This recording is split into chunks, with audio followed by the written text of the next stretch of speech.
Dobrý den, dámy a pánové, vítáme vás u dalšího dílu podcastu OK Break. Dneska na téma vytrvalost. Po mé pravici Zbyněk Chochola. Dobrý den, ahoj. A jako vždycky Jarda Homolka. Jardo, ahoj. Taky, ahoj.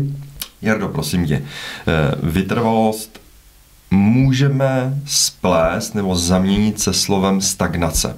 Stagnace u člověka i ve firmě je špatná. Za mě nemůže prostě člověk stagnovat, zůstat na místě, přešlapovat. Můžeme to s tím slovem splést, zaměnit, má to k tomu ten sklon. No, někdy to může jít i dokonce do toho zoufalí činnosti na něčem, což už nemá smysl. Jo? To není vytrvalost, to je fakt to zoufalství. Ta stagnace je taky jasný slovo, jo? To znamená, já můžu stále hlásat to samé, ale svět se vyvíjí a pak už to není o vytrvalosti, ale o zoufalství. Takže jestli my tu vytrvalost máme spíš jako progresivní, jo? To znamená dotahovat věci do konce. Učit se z chyb. Nepřestat, protože jsem narazil na překážku. Jo? Takhle my máme tu vytrvalost. Není to o tom zoufalství. Dokonce my tam máme vždycky kontroverzní slovo a to je ústup. Jo? Moudrý ústup je vlastně šetření zdrojů. Jo, tam ta vytrvalost by mohla být zoufalá. Já mám rád ty horolezce, kamarády a to. Tam někdy prostě ta vytrvalost stojí i životy, když se přežene. No, už to není vytrvalost, jo? Takže pojďme do té biznisové, třeba sportovní, ale zase A1 sport a běžný sport. Pojďme do toho nevzdávat to, překonávat překážky, růst na překážkách a to je ta vytrvalost. A teď zabrousím do té firmní struktury. Firma. Majitel firmy, jak právě on rozliší, jestli se jedná ještě o tu vytrvalost a kdy vyloženě už jenom jako zoufalou stagnaci. Tam, hele, Ačko, mám-li v něčem vytrvat, musím vědět, proč to dělám a jak poznám, že to někam vede. Jo, takže potřebuji mít odpověď na nějaký kritéria úspěchu, který sleduju a samozřejmě progres, růst je žádoucí. Někdy nejde progres, tak jde o udržení úrovně, objemu, jo, a tak dále, ale zase musím vědět, co se děje. Jo, nesmí to být to žití z podstaty. Jo, takže tam jde o to mít ten cíl, mít ty kritéria, mít postup a ten postup neustále měřit, ověřovat a prostě se musí vyvíjet k té situaci. A to je ta vytrvalost. Víceméně je to proces učení nekonečného, jo. Posilování je stejný proces, jo. Vlastně já ty svaly zatěžuju víc a víc a oni díky tomu odezvou jsou silnější, víc vydrží. To je vytrvalost. Jestli můžeme takhle obrazně, jo? Určitě. Jaké jsou teda klíčové složky té vytrvalosti? No hele, tam první je takový to nasazení, to znamená, to musím vědět proč a musí to nějak buď se mnou ladit, nebo mi k tomu někdo musí přimět. Jako táta 3 dětí, děti nás umějí naše nasazení řídit velice dobře, jo. Ale to je to první, jo, to je ten první impuls, protože spousta z nás vytrvalost nemusí ještě ani odzkoušet, protože my to radši ani neskusíme. My máme vytrvalost v tom, jak to vymýšlíme líp a líp, ale nic v tom neděláme. Můžu takhle provokovat? To je taky vytrvalost, jo. Otázkou je, jestli je progresivní, jo. Takže to první je nasazení, to znamená, když se do toho dáš. Když se ten plán udělá, ideální byl, kdyby součástí už byl první konkrétní krok, který ti dá feedback, protože úspěch plodí úspěch. Jo, to, že něčeho dosahuješ, něco děláš, zase posiluje to odhodlání pokračovat. Takže první je nasazení, druhý je odhodlání. Odhodlání vždycky poznáš na překážce. Jo, prostě musím udělat to něco navíc, něco se o sobě dozvím. Musím tu frustraci z toho, že jsem to sice hezky vymyslel, ale bohužel takhle přímo to nejde. Dobrý, už mám zpětnou vazbu, pojďme dál, jo. To je to zastav se, zorientuj, jo. Takže to je to odhodlání. Potom je tam takový ten strašně potřebný nadhled. Jo, že emoce jsou strašlivě silný, ale hoří hrozivě rychle.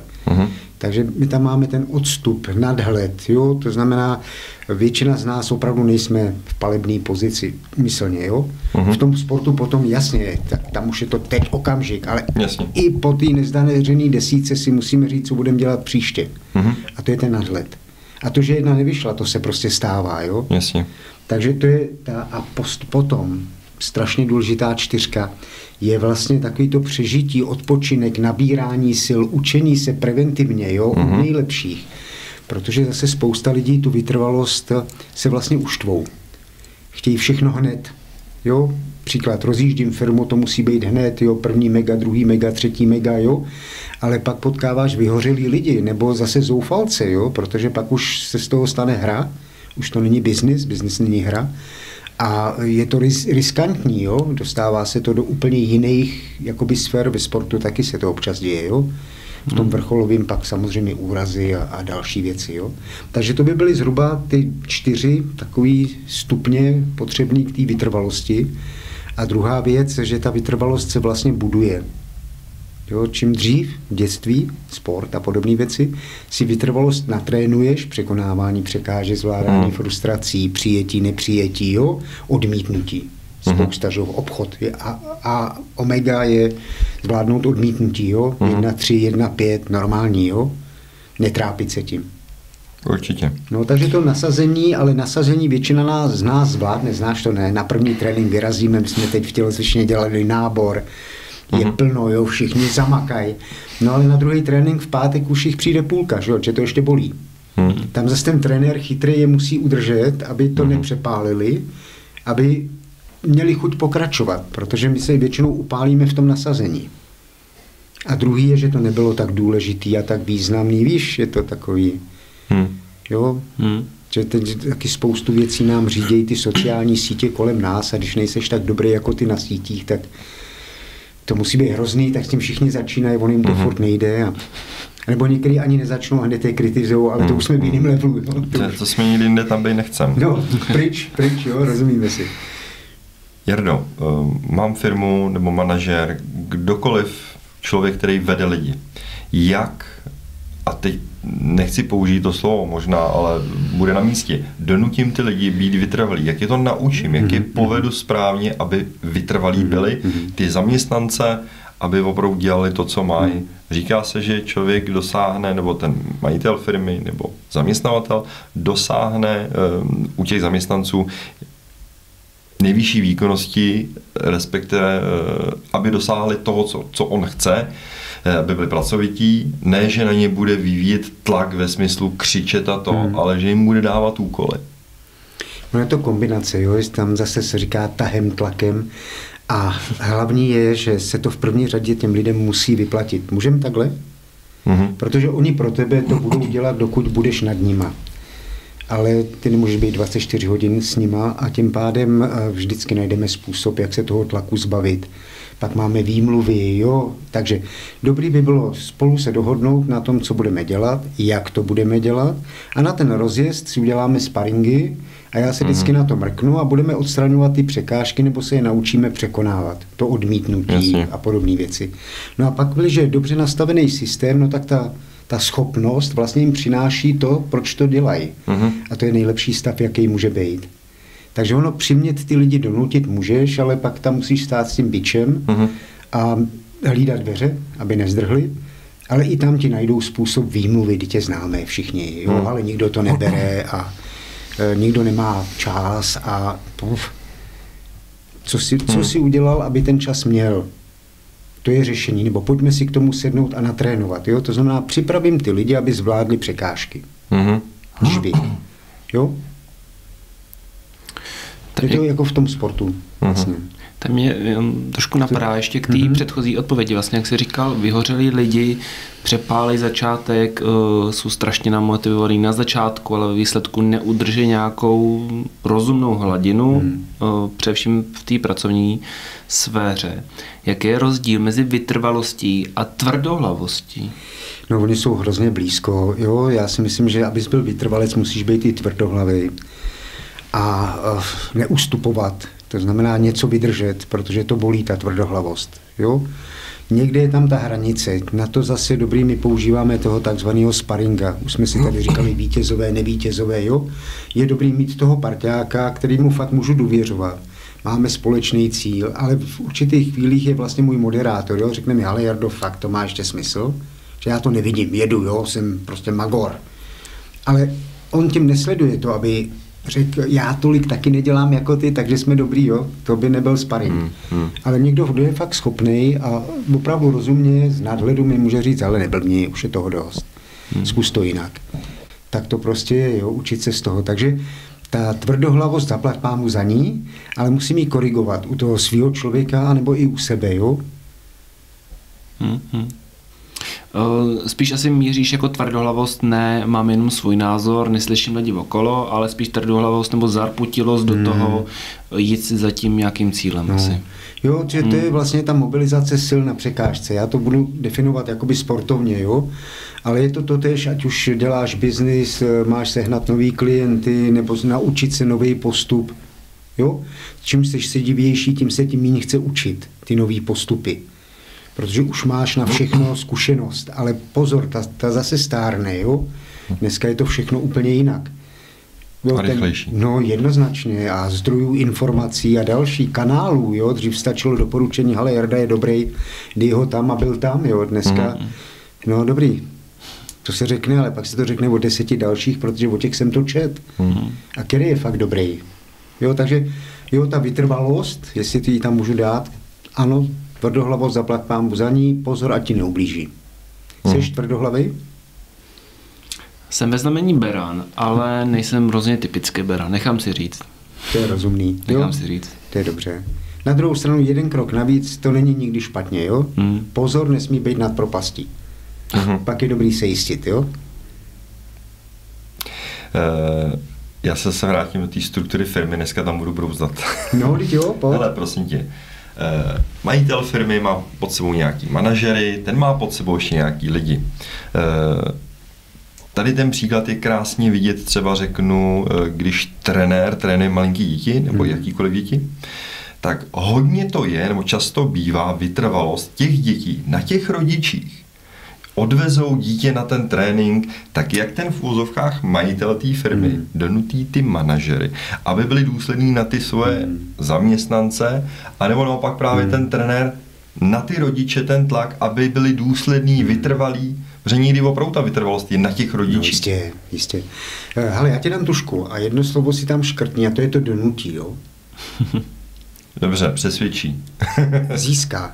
By bylo ještě lepší, jo? Protože pak je to v jejich zájmu. Jak to udělat, aby to bylo v zájmu těch manažerů a on tam má překážku, když tady na to narazíme, poznaný nepřítel, jo? On, když bude jako víc pracovat s těma lidma, tak se dostane do míň příjemných situací, než když si nechá od nich přesvědčit o tom, že to líp nejde. Jo? Protože máme se rádi, dáme kafe, pokecáme, nic špatného, ale měli bychom trochu zabrat, co vy na to? Ale ono to fakt nejde, jo, už je podzim a to, no ale měli bychom nějak tak, jo? A tím to skončí. A já to odvysílám nahoru, jo, fakt to nejde, jo. Dokonce kolikrát to opakujeme, jo, blbý počasí. Takže poznaný nepřítel je to, kde já získávám třeba tu nejistotu, jo, jak mu říct ještě jednou, ale pojďme se dohodnout, že od příštího týdne toho navolávání bude tolik a tolik, platí. Vytvořit mu vlastně i ten tlak, ale na něm trvat. Ale pozor, ne tak, aby to nebylo to donutit, ale musí ten tlak vlastně mu přinést ty výsledky, že pak je to pro něj jasný, že je to taky dobrá cesta, jo? Že můžeme dát kafe, ještě na to můžeme víc vydělat, to není vůbec špatný. Dokonce moje lidi můžou být spokojenější, že se jim začne dařit.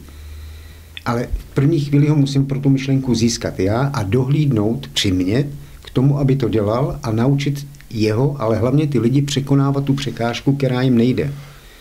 A tam bývá zakopaný pes. Že my přesně nevíme, co jim nejde, protože posloucháme ty zvěsti. Zjistí to poznaný nepřítel, přesně. Proč oni to nechtějí dělat, je tam nějaký zakopaný pes, přesně. Proč oni teda nedělají ty věci, které by měli. Co jim brání, jo? Jakou dovednost, že tam je, pojďme si to jako modelovat, je to překážka. A oni nemají techniku, jak ji překonat. No tak si ji vysvětlí nebo ji přijmou jako neměnou. Tudy cesta nevede.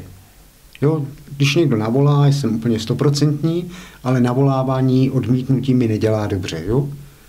No v té chvíli budu tvrdit, že to nejde, no. Ale je to normální, jo, to je jako v tom sportu. Nejde ti odraz, pojď, musíš teda krok zpátky, posílit ty nohy a houp, jo. Takže přimět, nedonutit a najít způsob, jak nejsnáz, nejrychlejší, produktivně jim se vyplatí ta činnost, kterou po nich chci. Pak jsou tam činnosti, které jsou součástí té práce a tam už je to i klidně nařízení, jo? To znamená reporting a všechny. Tam ano, pojďme se dohodnout, ale pak je to o tom kontrola ano, ne. Ten den musí nahradit, aby věděl, že příště se mu nevyplatí se na to vykašlat. To je důslednost, jo, tu jsme taky měli. Samozřejmě důslednost do vytrvalosti vedení lidí je Ačko. Jo, manažer, který slibuje, nedej bože, vyhrožuje a neplní, to je strašák, jo. No, tak pojď. Jasně. Tady nám zamávej pytlem a my počkáme, až odejdeš. Takže to je další jakoby bod A1 toho lídra. Jednoznačně, jo. A tam ta vytrvalost je vlastně, je tak úspěšný, jak je vytrvalý. Přeháním, jo. Musí být k tomu chytrý, schopný. Jasně. Prostě dotahovat věci do konce, to znamená dokázat z těch lidí dostat to nejlepší. Tak, aby jim i mně de facto se to vyplatilo. Že když se to, že ty odměňovací systémy jsou stavěný tak, aby jim, když se to vyplatí, tak tobě samozřejmě taky, jo. Ta míra zisku a jo, režijní náklady a to všechno. Jo, ale ta vytrvalost v tom to nevzdat, nepřijmout, no ono to fakt nejde, jo. Ty lidi to nechtějí. A nebo najít lepší způsob. Proč ne, jo? Pojďme udělat nějaký workshop, pojďme hledat jiný způsob oslovení toho klienta, jo? Pojďme si i natrénovat ty věci, jo? Jak teda domluvit tu schůzku, ne se nechat řídit tím klientem, ale aby zapadla do mýho harmonogramu. Taky může být to, kde je přesně ta překážka, kterou ty lidi teď nezvládají a na ní zapracovat. Jasně. Pokud by se dalo, jo?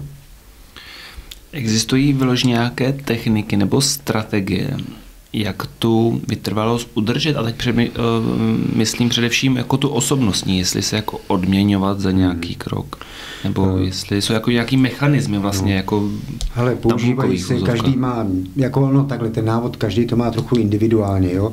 Mně stačí tohle, vole, dal 100, jo. Někdo si prostě potřebuje dát nanuka, tak ať si ho klidně dá, jo. Jestli teda pak ho vyběhá, tak je to jedno, jo. Kdyby ten nanuk ho měl stát 150 kg, tak pak nezacvičí to, co měl. Jo, takže ano, hele, každá akce má končit zpětnou vazbou a tu jsme si říkali, pokračuj, začni, přestaň. Jo, takže teď jsi to udělal, co z toho bylo dobrý. Aspoň jsem to zkusil, schůzka nebyla. Dobrý. Ale to bylo základ. Kdybych to ani neskusil, tak by stejně nebyla, ale já bych nevěděl, jak to dělat třeba jinak. Jo? Takže to je to, pokračuj. Začni, jak to udělat jinak, abych toho člověka získal pro tu schůzku. Že teď jsem to udělal, jak to dělám. Když budu moudrý, tak on mi odpovídal, že jo, ten člověk. A já z těch odpovědí, ve stresu to nešlo, když jsme si volali, ale teď s odstupem bych mohl svým způsobem přijít na to, co jsem měl říct líp, jak jsem měl zpracovat třeba jeho námitku, jo? Že tam může být ta cesta. A s tím bych měl začít. No a pak tam může být nějaký můj špatný návyk, který bych měl odstranit. Ale zase, jo, já ho sám nevidím, to je dobrý mít toho parťáka, jo, že já možná můžu říct, no řekněte mi, kdyby se vám to hodilo, já se přizpůsobím. Můj návrh je středa. No ale já jsem mu na začátku řekl, že ustoupím a já fakt ustupuju, jo. Nezačínám tím, že můj návrh je středa. Pojďme hledat způsob, jak se v tu středu potkáme. Nebo dávám 2 alternativy, jo, jako u cizích, středa, pátek. Ale tlačím jeden z nich, který v kalendáři je rozumnější. Jo? Čím dřív, tím líp, rozumíme si. Jo? Každý odklad může prodloužit rozjednanost. Takže tímhle způsobem, ale to je zase ta vytrvalost. Jo, nevzdat to. Dneska zase jsou technologie, AI dokáže nahrát takovouhle skupinovou komunikaci, udělat z toho výstupy do úkolů. Jo? Takže to jsme nikdy neměli. Na druhou stranu, pozor, jo, jsou to osobní informace, jak s nima pracovat. To je zase ta úcta k těm lidem a to všechno. Jo. Ještě mi řekni do budoucna pro mě, jak se vytrvalost nebo schopnost vytrvat mění s věkem? Hele, ono je to takový napůl. Má tendenci klesat. A já bych si tipnul, že v obráceně, pro mě, že ti to vstupuju. Ono záleží asi v čem, jo. V těch negativech jsme zatvrzelější a v těch nových věcech, jako učit se nové věci a tohle už se nám tolik nechce, jo. Ať to není tak vážný, jo. Ale mám pocit, že ta bojovnost, což je ta chuť překonávat překážky, prostě nějak od přírody klesá, částečně s tím věkem, anebo se překlápí do toho něčeho, co neohrožuje. To znamená, já se vynadávám u televize na zprávách a pak spíš držím pusu, ale už nic nedělám, protože to stejně nemá smysl. Jo? Uzavřu si to takovým tím prázdným. Jo? Takže za mě léčba je být mezi lidma, který na sobě makají, co nejdýl to jde, najít si pár takových přišedivělých, který taky ještě na sobě makají, to znamená vidět, že to jde. No a pak je to o té disciplíně vytvořit si fakt ty návyky, že návyky jsou na vytrvalost jedna z nejsilnějších věcí. Já na to nemusím myslet, já prostě v pondělí od 8 do 9 dělám tohle. Tam směřuju ty informace, jo? A to dělá tu vytrvalost, proto se to děje. Jo, když je to, až se mi bude chtít a uvidím, jak zbyde, no, jo, tam je zase daleko víc těch potenciálních i vymyšlených překážek. Známe to všichni dneska. Dneska ne, zítra. Zabiják, jo, normální, všichni to máme, jo, aby jsme si rozuměli. Jo, takže kdybychom mohli jakoby mobilizovat ty síly i s tím věkem do těch návyků, ideál, jo, když budeš pravidelně cvičit, no tak ti to vlastně začíná chybět a překonáš i tu překážku, že se ti dneska nechce, protože ti to víc chybí, než se ti nechce. Když tam bude ještě navíc dobrá parta a doma jenom ty zprávy a ještě neříkám co, tak rád i zmizíš. Legrace, jo, já ji neumím, takže berte to s rezervou. Takže vytvořit si ty návyky k tomu, co chceš, přimlouval bych se dokonce za ně i v tom osobním, i v tom profesním životě, prostě udělat z toho postupy, procesy a ty zdokonalovat. Jo, tam tu účinnost zlepšovat. Takový kaizen. Jo? A on vede k výsledkům, prostě vede, jo? Ještě mě závěrem zajímá, jak poznám, že je často vzdát. Zase, kdyby se dalo měřit ideál, jo? Ono vzdát znamená i někdy třeba konkrétně v tom sportu alespoň udržet, jo? Prostě tak to je. Jo? Si ta síla už neroste, rychlost neroste, no tak teď pracuji na tom, aby co nejpomalejš klesala, jo? Zase. Vím, o čem mluvím. Takže jak poznat? No z těch kritérií, no, nedosahuju 3 pokusy, 4, kolik jich uděláš? 7, 10, než to vzdáš?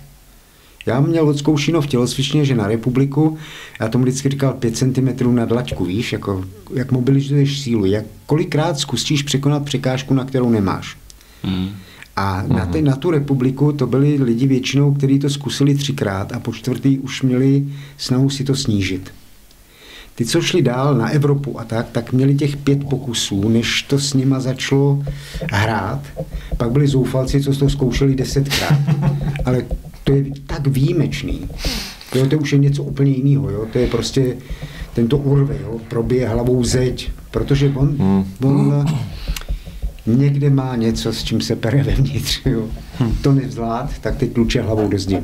Přeháním. Nejsem psycholog, rozumíme si, jsem trenér. Zažil jsem lidi, jako, že teď říkali, to musí jít, anebo to musím dát. No, ale i on zastaví, kdyby to bylo fyzický, zastaví. To psychický jde s nás simulovat. Ještě si to rozmyslím, ještě vymyslím, ještě udělám, ale tam pak musí být ta fyzická akce, která jde změřit. Protože to přemýšlení a ten popsaný papír je hezký, jo, ale tak pojďme to zkusit, jo.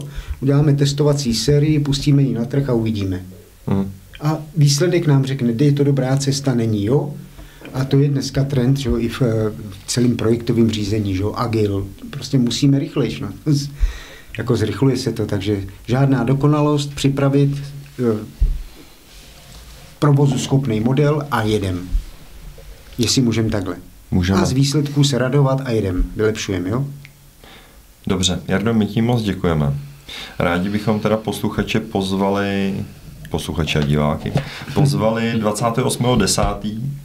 tohoto roku, je to jako vždycky pátek, workshop na téma vytrvalost, Smíchov hotel Ibis, jo? Ibis. Takže 28. jdem na to, je to na vás, jo? Budeme se příště těšit a zatím užívejte, mějte se a mějte se fajn. Díky, mějte se krásně. Taky ahoj.